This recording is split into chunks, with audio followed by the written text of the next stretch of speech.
Om Shanti. Good morning. 17 मार्च 2022 प्रातः मुरली। ओम शांति। बाप दादा मधुबन।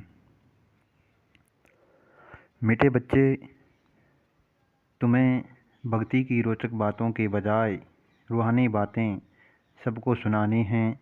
रावण राज्य से मुक्त करने की सेवा करनी है। प्रसन्न सेवा में सफलता प्राप्त करने के लिए मुख्य कौन सा गुण चाहिए? उत्तर है निरहंकारिता का गुण। किसी भी प्रकार का अहंकार नहीं होना चाहिए। महावीर के लिए भी दिखाते हैं, जहाँ भी सत्संग होता था वहाँ जूतियों में जाकर बैठता था, क्योंकि उसमें देह अभिमान नहीं था।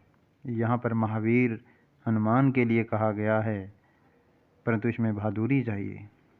हनुमान में देह अभिमान नहीं था। देह अभिमान से मुक्त होने के लिए बहादुरी चाहिए। तुम कोई भी ड्रेस पहनकर उन सत्संगों में जाकर सुन सकते हो। गुप्त वेश में जाकर उनकी सेवा करनी चाहिए। ओम नमो शिवाय। ओम शांति। जय हुई महिमा ऊंचे से ऊंचे भगवान की। ईश्वर कहो, परमपिता परमात्मा कहो, सिर्फ ईश्वर व भगवान कहने से पिता नहीं समझा जाता है, इसलिए परमपिता परमात्मा कहना चाहिए। वह रचयिता है इस मनुष्य सृष्टि का। अब ऊंचे से ऊंचा बाबा क्या आकर कहते हैं कि पतित मनुष्य मुझे बुलाते हैं कि आकर के हमको पावन बनाओ। पावन माना पवित्र बनाओ। पतित पावन भगवान को ही कहा जाता है। बरोबर वह आता है जरूर। भक्ति मार्ग में भगवान को याद करते हैं तो वह आता ही जरूर है, परंतु वह आएगा तब जब भक्तों को भक्ति का फल देना होगा। फल देना अर्थात वर्षा देना उनके लिए बहुत सहज है। 1 सेकंड में जीवन मुक्ति दे सकते हैं। कहते भी हैं कि जनक को सेकंड में जीवन मुक्ति मिली। नाम एक का ही गाया हुआ है। सेकंड में जीवन मुक्ति अर्थात सुख शांति मिली। मनुष्य कहते भी हैं कि शांति सुख और बड़ी आयु चाहिए। छोटेपन में कोई मरता है तो कहते हैं अकाले मृत्यु आ गया, पूरी आयु नहीं बिताई। अब बाबा जो कुछ करके गए हैं उनका ही गायन है। सेकंड में जीवन मुक्ति तो जरूर पहले जीवन बंध में होगा। जीवन बंध कलयुग के अंत और जीवन मुक्त सतयुग के आदि को कहा जाता है। कहते हैं जनक मिसल घर गृहस्थ में रहकर जीवन मुक्ति को पाएं। बाबा समझाते हैं अक्षर ही 2 हैं, राजयोग और ज्ञान। भारत का प्राचीन राजयोग तो मशहूर है। प्राचीन माना पहले, लेकिन कब यह मनुष्य नहीं जानते, क्योंकि कल्प की आयु लाखों वर्ष कह देते हैं। भारत का प्राचीन ज्ञान और योग तो सब चाहते हैं, जिसे भारत स्वर्ग बनता है। अब तो भारत बहुत दुखी है। पहले सूर्यवंशी राज्य था, अब नहीं है। फिर उनको याद करते हैं कि वह राजयोग और ज्ञान किसने दिया था, यह नहीं जानते। नहीं तो बाबा से वर्षा लेने में बच्चों को कोई भी तकलीफ नहीं। बाबा का बने तो वर्षे के लायक बने। फिर भी माता पिता टीचर की शिक्षा मिलनी होती है। मुक्ति का भी वर्षा चाहिए, इसीलिए गुरु करते हैं, परंतु जीवन मुक्ति तो कभी कोई दे नहीं सकता। जब जीवन बंध का अंत हो, जीवन मुक्ति की आदि हो, तभी फिर जीवन मुक्ति देने वाले आए। मनुष्यों ने सिर्फ सुना है कि सेकंड में जीवन मुक्ति अथवा सेकंड में राम राज्य से राम राज्य, पतित से पावन, परंतु कैसे ये पता नहीं उनको, सो नहीं जानते। बाबा तुम आत्माओं से बातें करते हैं। यह रूहानी शिक्षा जो सुप्रीम रूह देते हैं, परमपिता परमात्मा देते हैं, वहाँ तो सब मनुष्य ही शास्त्र आदि पढ़ते हैं। कहते हैं फलाने महात्मा ने यह ज्ञान दिया। यहाँ है प्राचीन राजयोग और ज्ञान जो परमपिता परमात्मा ने दिया था 5000 वर्ष पहले, जिससे तुम सो देवी देवता बने थे। अब प्राय लोप हो गया है। अगर लोप न हो तो सुनावें कैसे? मनुष्य पतित न बने तो पतित पावन बाबा कैसे आए? पतित बनने में 84 जन्म लेने पड़ते हैं। इसका भी सारा विस्तार बाबा समझाते हैं, वर्ण भी समझाते हैं। ब्रह्मा चाहिए तो ब्रह्मा का बाबा भी चाहिए। ब्रह्मा विष्णु शंकर इन तीनों का बाबा शिव है। अब ब्रह्मा के द्वारा बैठ प्राचीन ज्ञान देते हैं जिसमें विष्णुपुरी के मालिक बनेंगे और ब्राह्मण सो देवता बन जाते हैं। ब्राह्मण धर्म वाले मनुष्य से तुम सो देवी देवता धर्म वाले बन रहे हो, तो पहले प्रजापिता ब्रह्मा चाहिए। कृष्ण को जो प्रजापिता नहीं कह सकते, यह तो सब उल्टी बातें बना दी हैं। कृष्ण को इतनी रानियां बच्चे आदि थे, यह है भूल। वास्तव में बच्चे हैं ब्रह्मा को, न कि कृष्ण को। ब्रह्मा ही कृष्ण बनते हैं।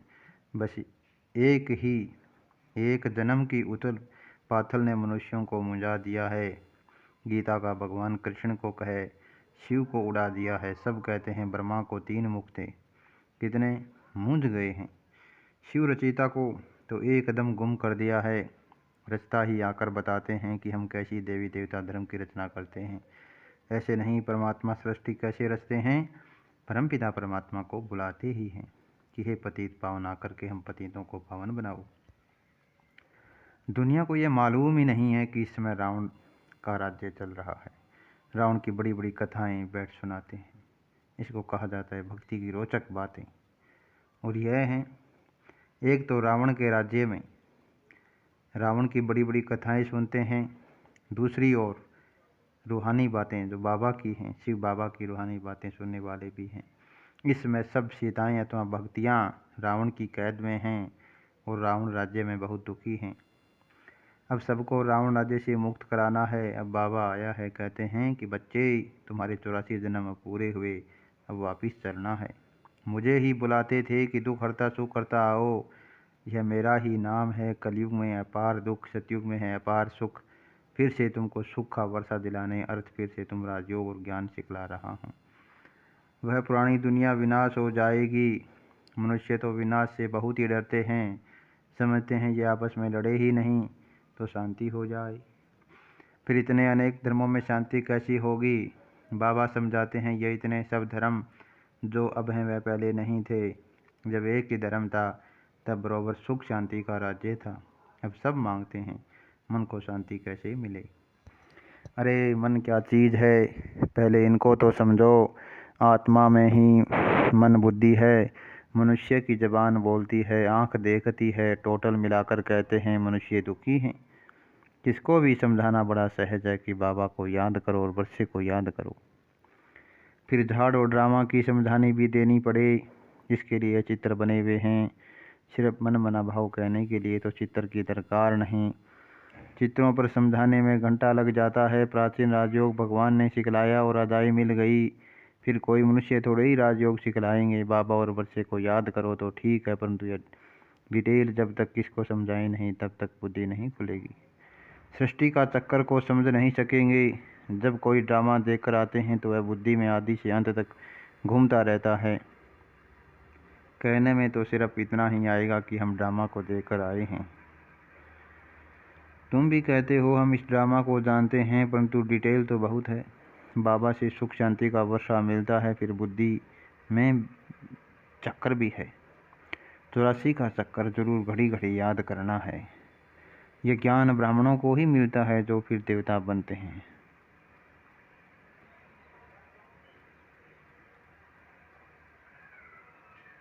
ब्रह्मा सो विष्णु, फिर विष्णु सो ब्रह्मा। तुम जो देवी देवता थे पुनर्जन्म लेते लेते फिर आकर के ब्राह्मण बने। हद का बाप तो सिर्फ उत्पत्ति पालना कराते हैं, विनाश तो नहीं करेंगे। विनाश अतार सारी पतित दुनिया ही न रहे। सारे रावण राज्य का ही विनाश होगा, नहीं तो राम राज्य कैसे हो। वहाँ कभी रावण को जलाते नहीं। भक्ति मार्ग की कोई भी बात ज्ञान मार्ग में होती नहीं। तुम सतयुग त्रेता में प्रारब्ध भोगते हो, वह ज्ञान की प्रारब्ध, इनको कहेंगे भक्ति की प्रारब्ध। अल्पकाल क्षण भंगुर सुख। पहले भक्ति अव्यभिचारी थी, फिर व्यभिचारी होते होते बिल्कुल ही दुखी बन जाते हैं। सदगति दाता एक है, परमपिता परमात्मा। यह तो समझाना है कि बाबा और वर्षे को याद करो। याद किया और स्वर्ग की बादशाही मिली, फिर नरक में कैसे आए। यह सब बातें बैठी समझाई जाती हैं। अब तुमको सारे सृष्टि चक्कर के आदि मध्य अंत का पता पड़ गया है, तो इस समय तुम त्रिकालदर्शी बन रहे हो। उनको तुम कहेंगे कि देवताएं भी त्रिकालदर्शी नहीं थे, तो कहेंगे तब कौन थे, क्योंकि संगम युगी ब्राह्मणों को तो कोई जानते ही नहीं। दिखाते हैं जहाँ भी सत्संग होता था तो हनुमान जाकर के जुतियों में बैठ जाता था। अब ये बात महावीर के लिए क्यों कही गई है क्योंकि तुम बच्चों में कोई देहाभिमान तो है नहीं।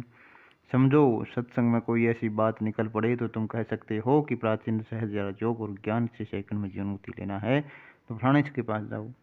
समझाने वाला तो बहुत बहादुर निरंकारी चाहिए, जरा भी देह अभिमान न हो। वहाँ जाकर बैठे, टाइम मिल जाए तो बोलना चाहिए। मजबूत होगा तो भाषण आदि करेगा कि गृहस्थ विहार में रहते कैसे सेकंड में जीवन मुक्ति मिल सकती है।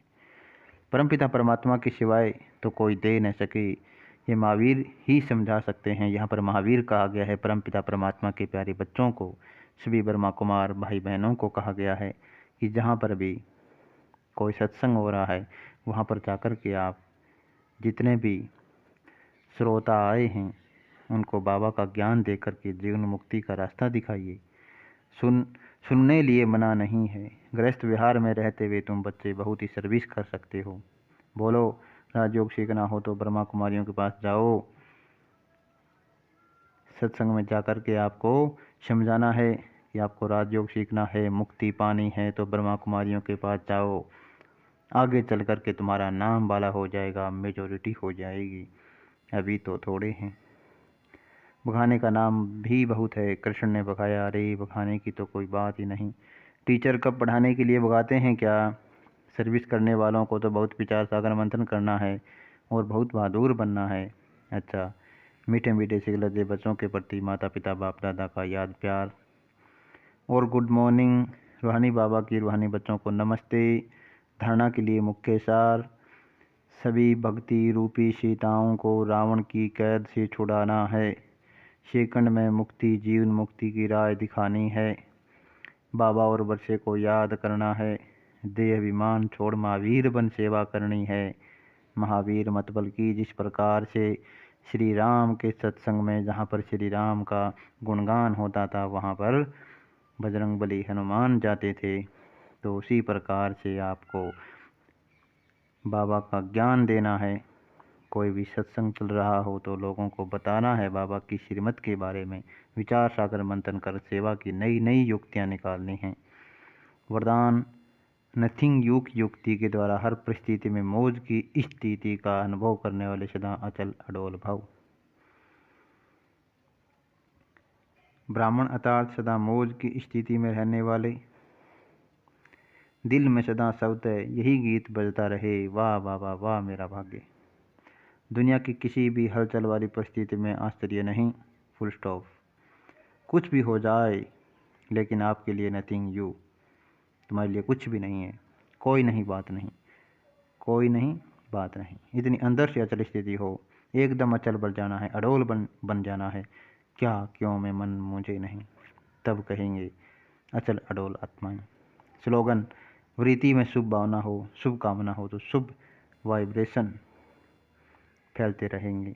कल भी मुरली में जिक्र हुआ था वृत्ति के बारे में कि आपकी वृत्ति अच्छी होगी, आपका दृष्टिकोण अच्छा होगा, आपके विचार अच्छे होंगे तो आप ऊंच पद को पाएंगे। और आज की मुरली में स्लोगन दिया गया है कि वृत्ति में शुभ भावना हो, शुभ कामना हो तो शुभ वाइब्रेशन फैलते रहेंगे। शुभ वाइब्रेशन फैलेंगे तो पूरा जो वातावरण है, पूरा संसार है, जो अपने आसपास का जो वातावरण है वो वैसा ही शुभ बन जाएगा। अनमोल ज्ञान रतन दादियों की पुरानी डायरी से। अब तुम्हें देवी गुणों की धारणा करनी है। देवी देवताओं में जो गुण थे उनको धारण करना है। जिस प्रकार से इस मुरली में वर्णन किया गया हनुमान के बारे में, हनुमान में कौन कौन से गुण थे, उसने श्री राम की सेवा के लिए जिस प्रकार से देह अभिमान को त्याग दिया था, उसी प्रकार से हमको भी बाबा की सेवा के लिए लोगों को बाबा की श्रीमत के बारे में बताना है। धैर्यवत गुण की धारणा भी निश्चय से होती है और साक्षीपन की अवस्था में ही खुशी है। इस धारणा से ही परमात्मा आप ही 1000 कदम आगे प्रख्यात होगा। बाबा कहता है कि तुम सूक्ष्म में 2 कदम नज़दीक आओ तो मैं स्थूल में अनेक कदम उठा करके सामने आऊँगा। ज्ञान ही है सब लक्ष्य में स्थित रहना। अपना लक्ष्य क्या है? अपना लक्ष्य है कि बाबा की श्रीमत पर चलते हुए ऊंच पद पाना है। सौ में स्थित रहने से ही परमात्मा स्वयं आगे आएगा। बाबा की यह महावाक्य याद करो। जितना देवी गुणों की धारणा करेंगे उतना ही एक दो को सुख देने के निमित्त बनेंगे। आज देना कल मिलना। आज सर्वेंट बन देंगे तो कल मालिक बन राज्य करेंगे। अभी तो वर्ल्ड सर्वेंट होना। आज का सम्मान है कि अभी तो हम संसार के सेवक हैं और आने वाले समय में हम संसार के मालिक होंगे। हर एक स्वरूप में स्थित हो। अपने रथ मत बल्कि अपने शरीर को चलाते चलो। जैसे कि इस रथ को मैं भी बिठाती हूँ, मैं खिलाती हूँ, मैं सुलाती हूँ, मैं सुख से बातें कराती हूँ। अगर मैं सुख से किसी को दुख देती हूँ तो जैसे अपने ही स्वरूप की इंसल्ट करती हूँ, तो फिर स्वयं की जो संपूर्ण आत्मा कहती है कि हे जीव आत्मा, तेरे पर अफसोस है, तू किस प्रकार का इंसान है, तू किसको दुख देता है। तो इसलिए अपने आप की इंसल्ट नहीं करनी है। ऐसे इंसान अथवा प्राणी में शुद्ध आत्मा प्रवेश नहीं हूँ। सब शुद्ध आत्मा जिस जगह है उस जगह पर अफसोस नहीं है। अगर अपनी आत्मा शुद्ध है तो अपने को अपने बारे में अफसोस नहीं होगा, क्योंकि वह कभी भी किसी को दुख नहीं दे सकता है। स्वयं अगर शुद्ध आत्मा तो सुख रूप है, और ऐसा सब निश्चय बुद्धि तो सदैव सुख पहुँचाता है। वह साक्षात मेरा स्वरूप है। और जो अपने को सब आत्मा निश्चय करते भी अन्य को दुख देता है, वह तो सिर्फ कहलाने वाला पंडित है। उसका असर दूसरों पर नहीं हो सकता। अच्छा, ओम शांति। ओम शांति। बाबा को ढेर सारी